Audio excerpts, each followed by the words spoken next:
$100 million bailout to save Spirit Airlines. Yeah, the CEO of Spirit was like, with $500 million, our planes could have two wings again. Amazing. You'll know Trump owns Spirit Airlines when they have a list of everyone who flew on the plane but won't release it.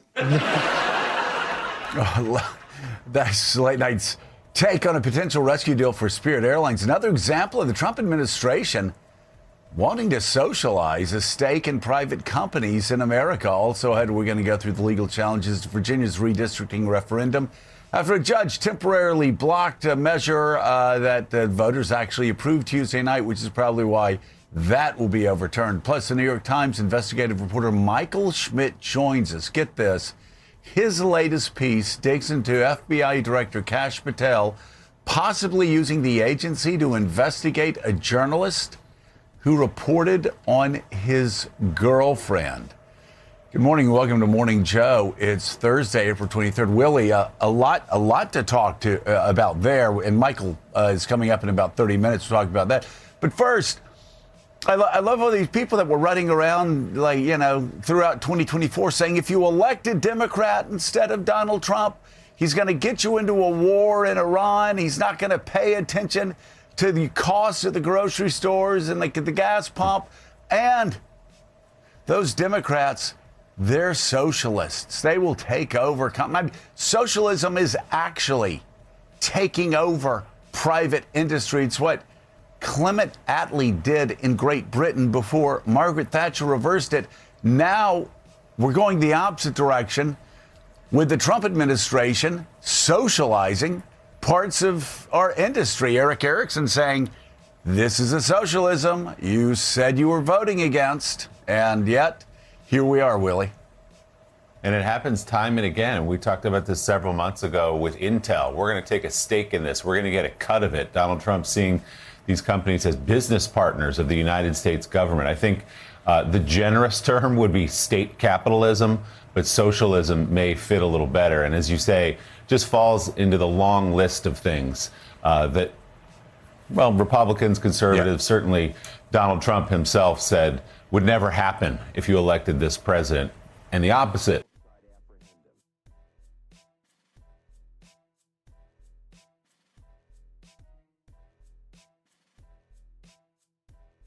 Of Democrats, and now here we are with this laundry list of, you said it, going into wars, inflation. How about the end of the Ukraine war on the first day of his administration? The list goes on and on. But certainly this violates a central tenet of conservatism. I'll be interested to see if we hear any Republican members speak out against it.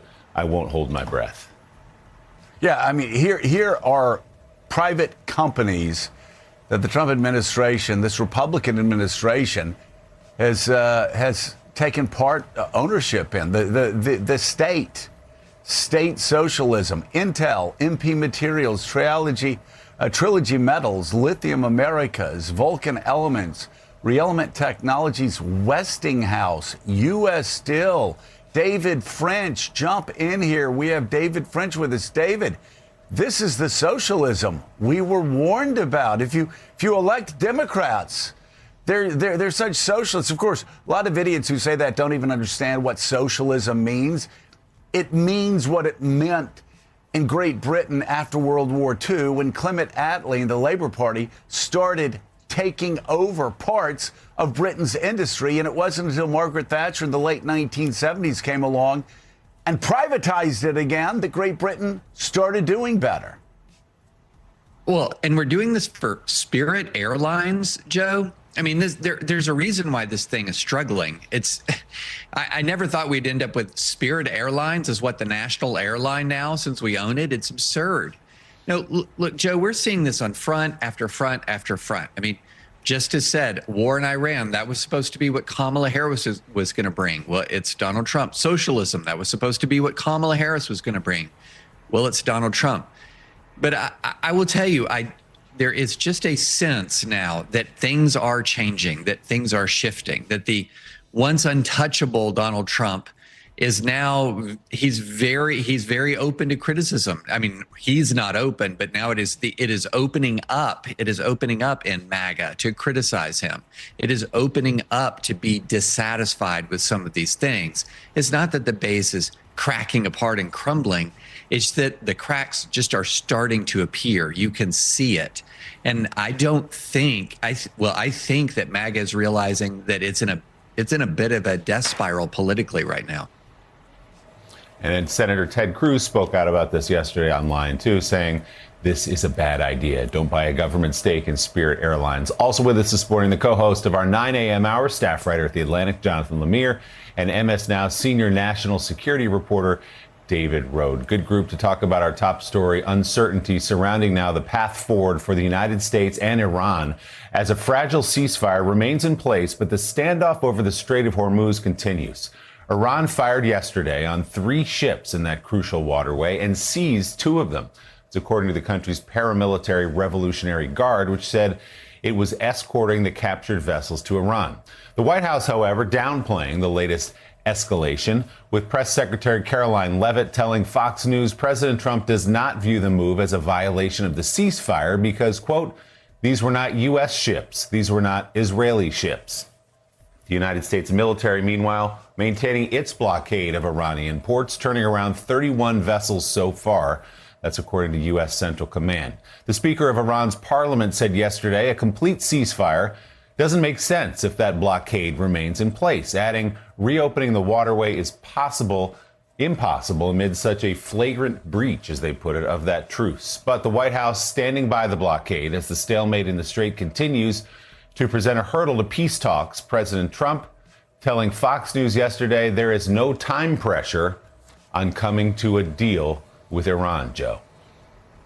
Yeah, you know, Jonathan Lemire, not to belabor a point here, but everybody knew from 1979 forward that if you went into Iran, the Strait was a problem. I mean, you could just, even looking at military theory through the years, you could have looked at Clausewitz, Washington, Brzezinski, who actually said, you can't go into Iran because if you go into Iran, they'll close off the Strait of Hormuz. They can't beat us militarily, but you're playing with fire because of that. He said that decades ago. And then you have the United States stumbling into Iran. Instead of listening to some of the smartest people, not only around now, but also throughout history on military strategy, he listened to Pete Hegseth, Benjamin Netanyahu, and Lindsey Graham. I mean, really, that's a triumvirate. That's really why we're here, as far as the people in his ear saying this is something that needs to be done. And we have reports that there were many close to him, many military leaders saying, don't listen to these guys. Don't believe these guys. They're making this sound easier than it actually is. And yet here we are. I mean, we're right now, we are in a bit of a quagmire as it pertains to the Strait because the Iranians know they can play hardball. And so here we are. Again, I just want to circle back. Yesterday we showed a poll that had Donald Trump at 33%. They were showing the same poll on Fox News. They're showing the same poll across other. There's a reason for this. It's because we're in a war that people like J.D. Vance and everybody else that's now turning against Donald Trump said Kamala Harris would get us into that war. Donald Trump's gotten us there. And you look at, again, the socialization of possibly of Spirit Airlines and all of these Westinghouse, Intel, U.S. Steel. It's just simply remarkable that this is coming from a so-called conservative administration. Nothing conservative about this administration. There's nothing conservative about this Republican Party. Not if you believe in conservatism the way it's been defined for well over 200 years. And yet here we are in Iran. We can't get out until the Strait is opened, and Iran is in no mood to open the Strait on our conditions. Nothing conservative about this government. And this is also what happens when you surround yourself with people who simply tell you yes. You know, I think back to the remarkable story by Jonathan Swan and Maggie Haberman in the New York Times a few weeks ago detailing how the decision was made to go to war. And even those aides who later tell reporters they had private reservations about what was going to happen, no one told Trump that. Yes, Dan Kane, the chairman of the Joint Chiefs of Staff, outlined this could happen, but no advocacy was made. And that's not necessarily his job, but no one else there did either. And, Vance said that he had some reservations, but also made clear, hey, boss, it's your decision. We'll just do it. And this was a rushed war, and it was short-sighted. They thought it was going to be over in days, a couple weeks at most. And now it is, no doubt, a bit of a quagmire. And we have Iran now also knows that the Strait of Hormuz, which was this theoretical tactical advantage they've had, as you say, Joe, Americans have been warning about for decades. Well, they now know it works. They know that they can increase incredible economic pain on the United States and the rest of the world by shutting that key waterway. And yesterday, the Pentagon briefed Congress that it could take 6 months or so for the mines to be cleared from the strait. So even when hostilities do end, it may not be easy for ships to go through that waterway for another 6 months, which means we're going to have this economic pain for a while. And David Rowe, this comes, of course, the U.S. is insisting this naval blockade stay in place. We should note, and we'll get into this a little later, the Secretary of the Navy just got fired yesterday while there's a Navy blockade of that region. But Iran's saying, well, we're not going to reopen the strait. We're not going to help you get through it if that blockade remains in place. There's no sense of negotiations. We don't know when yet. Trump may lift the ceasefire if he does. We're in a holding pattern, and the longer it's stuck, the higher prices are going to rise. So Sudeep Reddy, MS Now's Washington bureau chief, asked Julia Jester and I to look at this yesterday. It's sort of a test of which side can take the most economic pain. Will cutting off all of Iran's ports, cause them to blink, or will blockading the Strait of Hormuz? So Julia and I talked to 7 experts yesterday. 6 said Iran can endure more economic pain. Partly because they're not a democracy, and frankly, they're not answerable to their population. That's a terrible thing. It's a terrible regime in many ways. But they've lived with sanctions now, some form of sanction for decades, brutal sanctions, partly under Obama and then under Trump in his first term.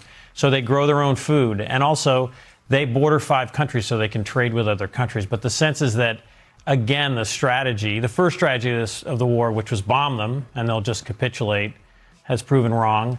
And now this one, which is blockade them, it sounds like, according to these experts, that strategy of the Trump administration won't work either. If the Strait of Hormuz remains closed through the end of April, the shortages, not just high prices, but the shortages of fuel and of gas that exist in some parts of Asia and some parts of the world could hit the U.S.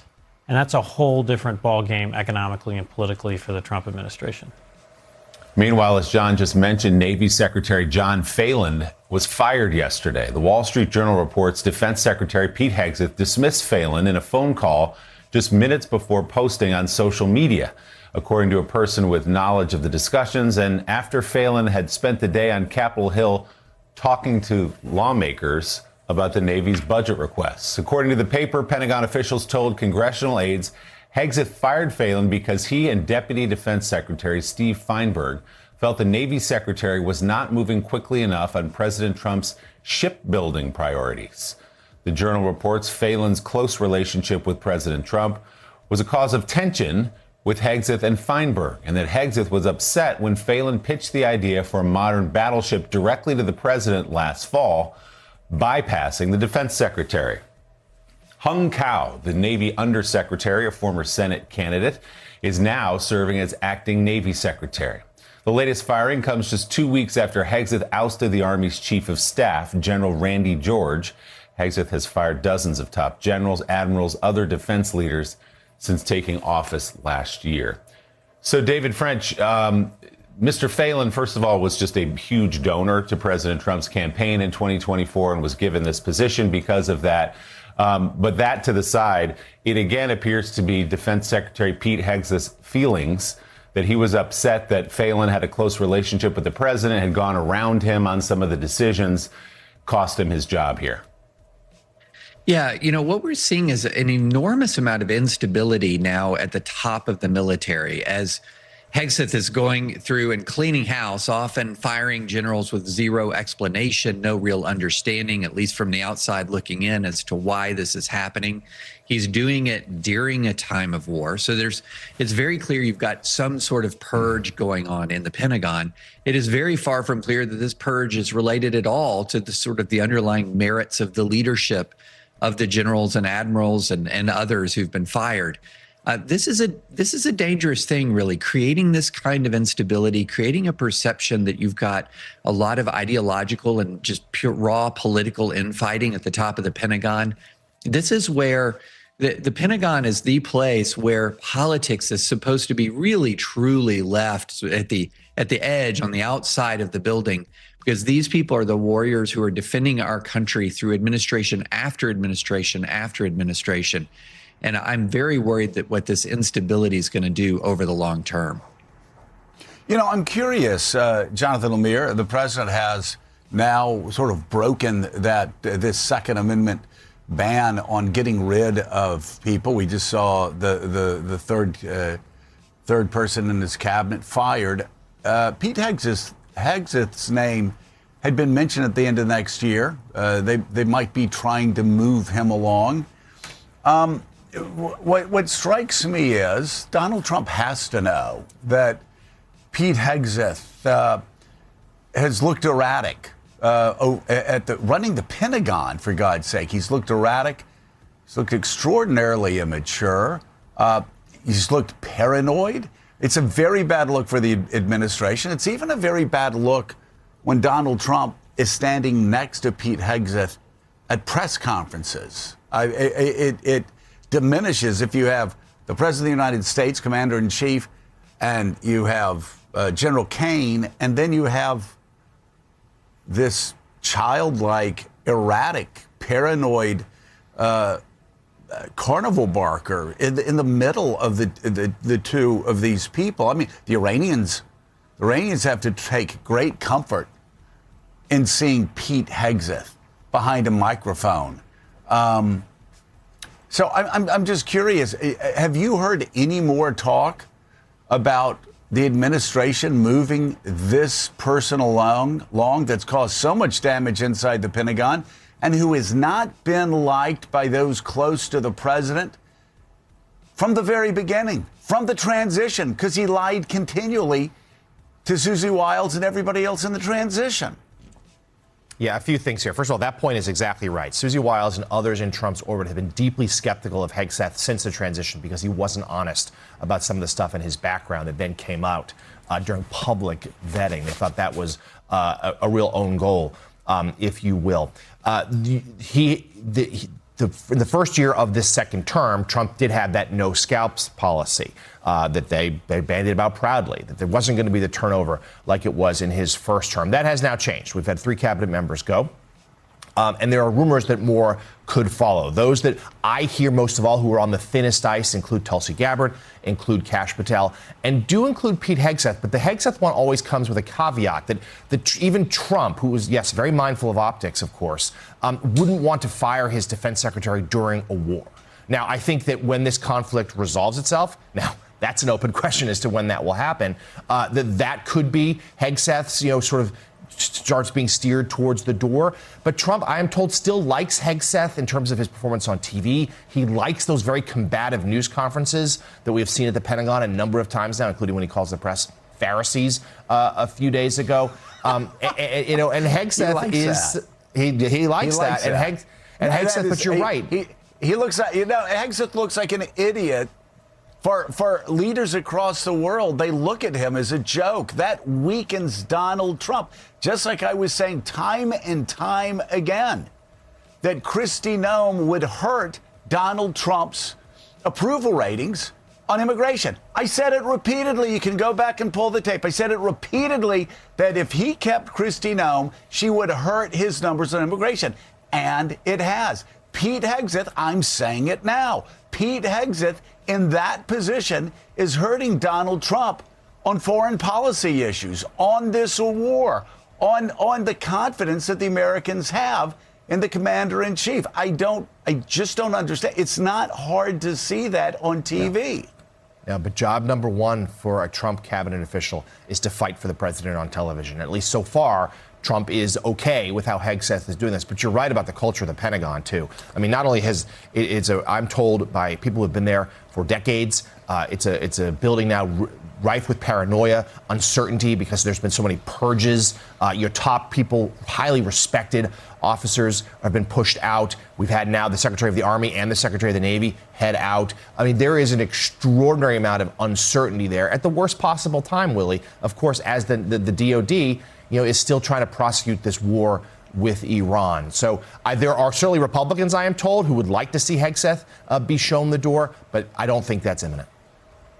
We'll see. Still ahead on Morning Joe, a judge in Virginia blocks the new redistricting effort passed by voters in the state this week. We'll run through that. We get an old copy of Poor Richard's Almanac, Lemire, and Willie and I will take it up, and we'll go to our favorite park, Sunlit Park in Yonkers, nice. And we'll sit there and just for an afternoon, not a long time, but just for we will share our favorite passages from the Almanac.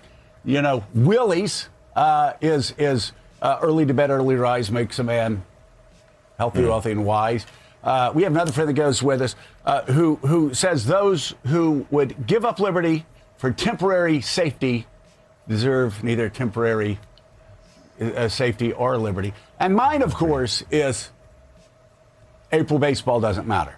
It's something that Benjamin Franklin said. He said he's so brilliant that somehow, even before the game was invented, he understood that baseball in April does not matter. That said, Willie, I'm starting to put an asterisk by that because I think what we have been seeing at Fenway Park the last two nights really does matter. We may not be looking through a glass darkly anymore at the future of Red Sox baseball. We may just be staring right into the face of one of our ugliest seasons since 2012. What say you, Willie?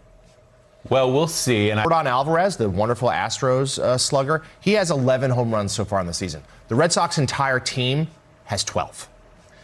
Every move that Craig Breslow made this offseason hasn't worked.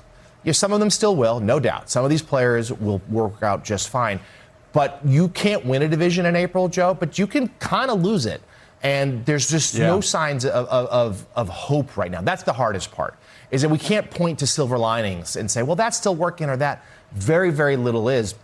And I think the other thing is, and Joe, you and I know this, like the frustration of the fan base is extraordinarily high. It has been since the Mookie Betts trade in 2020. Yes, no, it has been since the Mookie Betts trade in 2020. Yeah. The ownership group has not consistently spent, and there's already, even though it's not even May 1st, rumblings of like major changes coming. It's a mess. What major changes? What major changes are you going to make? They've been blaming general managers. They've been blaming head of baseball operations since 2018. Yeah. We have been selling since 2018. Look at the lineup that we have sold since 2018. I mean, this is I'm sorry. Are we really going to blame Breslow after blaming Hein Bloom, after blaming Dombrowski, after blaming everybody? I mean, how many off seasons, how many trade deadlines have we gone past, Lemire, where the Red Sox fans have been disappointed? How many assurances have we gotten? Hey, we're going to play for first place. No, they're just not. Look at this offseason. It was the most pathetic yet. It's almost like there's this feeling in the front office, well, we've won 4 World Series. We've done our job here. Check. Let's start spending money on Liverpool. Well, that's not really working either now, is it? No. The Red Sox, they're the crown jewel of that ownership group. They need to start acting like it. This is, you can't keep putting it on Craig Breslow. You can't keep putting it on the pointy-headed Yale graduates with their faces in computers. Look at these numbers. Oh, I mean, at some point, you've got to say, is the ownership group willing to invest to keep up with the New York Yankees and the Los Angeles Dodgers or not? And if not, please just say it. Cut prices, let it look like Atlanta Fulton County Stadium in 1976. And we'll just be done with with this. But to continue saying you're going to compete for the championship when you don't act? I mean, Lemire, am I wrong? Look at what's happened since this team since 2018. Yeah, since 2018, the Red Sox stopped acting like a heavyweight, right? Like, they still spend more money than some teams, of course, but they've stopped trying to compete with the Dodgers. I think Yankees, we're kind Mets. of at, I'm sorry, aren't we kind of at the middle of the pack? Weren't we kind of at the middle of the pack last year? I think we're 12th in spending, 12th. Yeah. So, yeah, no, and there's no reason for that. They print money. Fenway Park is full every night, although that will start to change at some point. And I think, look, this is also, I know it's April, but it's a Yankees-Red Sox series that in New England, my family's up there, says there's no buzz. And it's not just because the Bruins and Celtics are in the playoffs. It's because the fans are already out on this team. And we'd love to be proven wrong. We'd love for them to turn around. But right now they're out. I'll just say this, like as a stat, they played the Yankees last night, the New York Yankees. Max Fried is on the mound. As much as a game in late April can be, it's a sort of a must-win game, or at least show some fight. The Red Sox started 5 players last night who were hitting under 200. 5. Like, that's not really a major league lineup. And look, I know the Yankees have some flaws too, but they're taking care of business, and the big guys are hitting. They have a superstar in the center of the lineup, and Aaron Judge. We don't have that. And, you're going to get reinforcements when more pitching comes back. And the Sox suddenly, already 5 games out, and it doesn't look get better anytime soon. And Cam Schlittler is pitching tonight for the Yankees. He's, of course, the kid from Walpole, Mass, lifelong Red Sox fan who has tormented them over the last season or so. Good news, guys, though, you're not the New York Mets, though they did win last night. Yeah. The Mets beat the Twins 3-2 at Citi Field, snapping their 12-game losing streak. Our congratulations to Mets fans everywhere. All right, let's turn back to the news. Let's bring in investigative reporter for the New York Times, Michael Schmidt. He has some extraordinary new reporting that the FBI investigated a New York Times journalist last month who had reported back in February that FBI Director Kash Patel used bureau personnel for his girlfriend, Alexis Wilkins, providing her with government security and transportation, use of the plane, at taxpayer expense. That's including for personal outings. So, Michael, walk us through what you found here. This is one of the fears of this administration's retribution campaign, that it would go after not just political opponents, but journalists that they believe had made them look bad. What did you find? Yeah, so reporters sometimes can find themselves caught up in leak investigations where the government wants to figure out who their sources are. And the government will go in and subpoena the reporter. In a pretty extraordinary case earlier this year, the government went in and executed a search warrant at a reporter's home to try and figure out who their sources were. In this instance, the FBI looked at whether a reporter for the New York Times, in simply doing what is widely considered routine reporting, question asking, protected by the First Amendment, whether that action was stalking, and whether that there was stalking that was going on towards the director's girlfriend. We learned that in the days after the Times wrote the story in late February, the FBI interviewed Kash Patel's girlfriend. The FBI went and queried its databases to see what information it had on the New York Times reporter Elizabeth Williamson.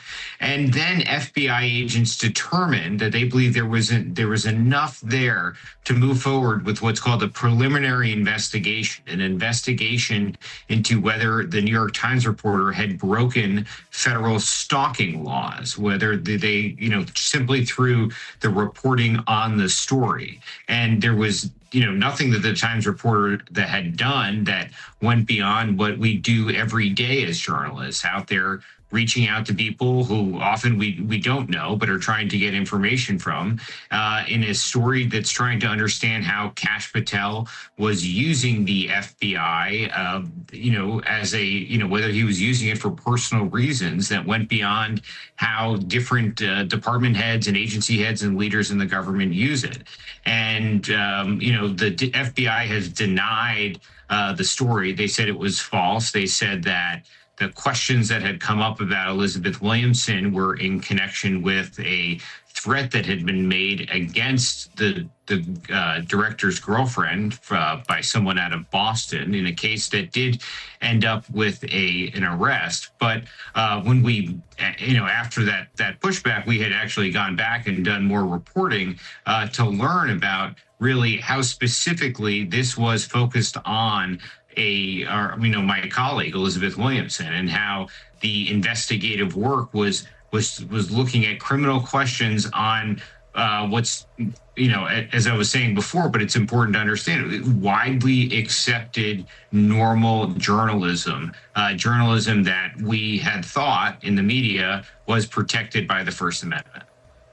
So, Michael, to explain this a little bit, first of all, the original piece was not disputed by the FBI that Kash Patel's girlfriend was received a full-time SWAT protective detail and had used government taxpayer-funded transportation, that Kash Patel had used the same to go see her at certain events.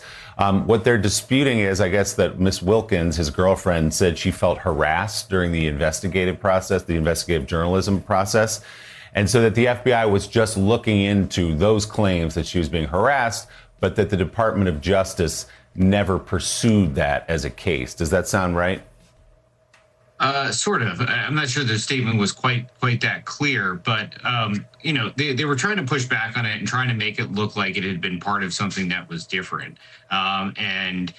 Even with the FBI as it currently is, and the sort of different relationship that they've had with the truth, we did go back and do more work after they initially pushed back, and we were able to sort of understand better just how much the FBI was focused on this New York Times reporter. The FBI was able to, the FBI has a lot of information in its own files that it's accumulated over the years, and look through those files to see what they had about this New York Times reporter.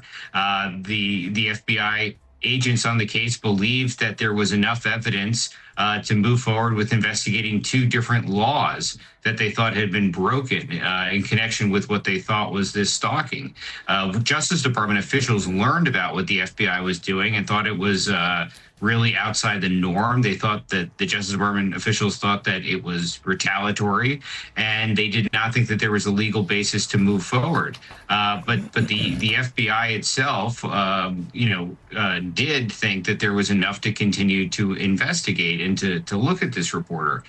And the issue that obviously there's a lot of issues with that. But when Kash Patel has had several things come out about how he has used the FBI as sort of a for personal reasons, and this raised those similar questions.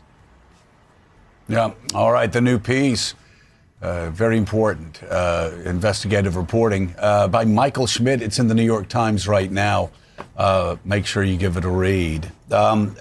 David French, I want to get to David Road after this, but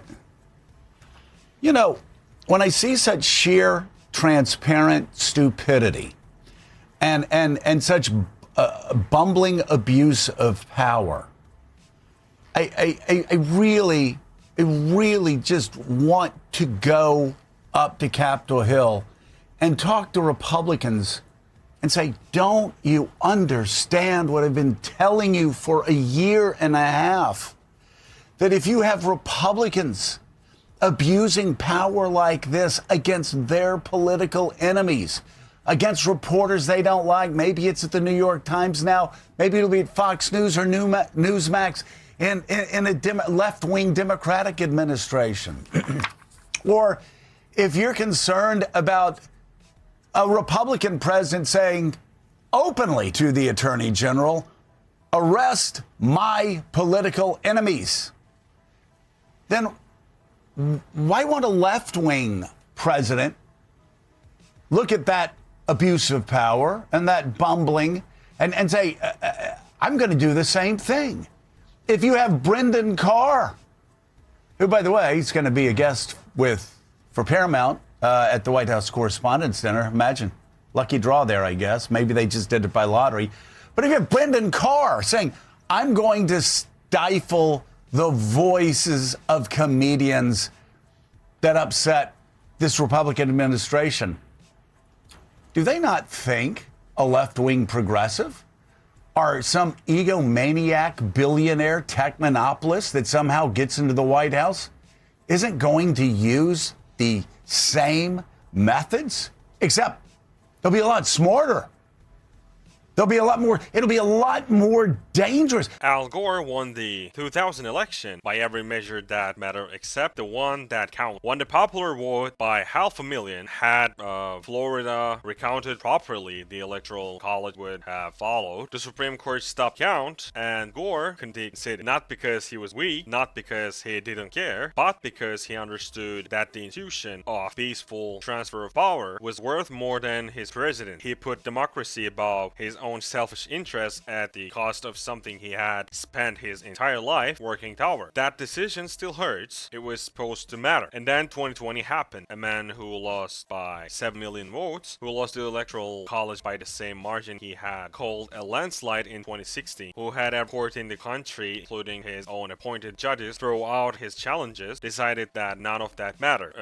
He decided that rules applied to everyone except him. Sent a mob to the Capitol, tried pressure Vice President onto overturning certified election, called state official and told them find votes, and then walked back into the White House 4 years later. 76% of independents are against Trump right now. That number is the entire ball game for 2026. Independents do not belong to either party. They are people who watched Tucker Carlson and Megyn Kelly and all the true blue Trumpies and decided at some point that something had gone wrong. When 3/4 of those people are against you, that is not a political flip. That is a structural collapse of the coalition that puts you there. Kevin Warsh confirmation is exactly what Morning Joe was describing. A man going into a job interview for the most powerful economic place in America, knowing that the only way he gets a job is if the man interviewing him likes his answers. Cannot be independent from day one if your independence was never tested before day one. Gore put democracy above himself. That standard has never felt more relevant or more distant than it does right now. If you want to support me and raise our voices, please do subscribe to my channel. I know that you guys are my elders and I respect you and I need you to help me on the journey. Thank you so much.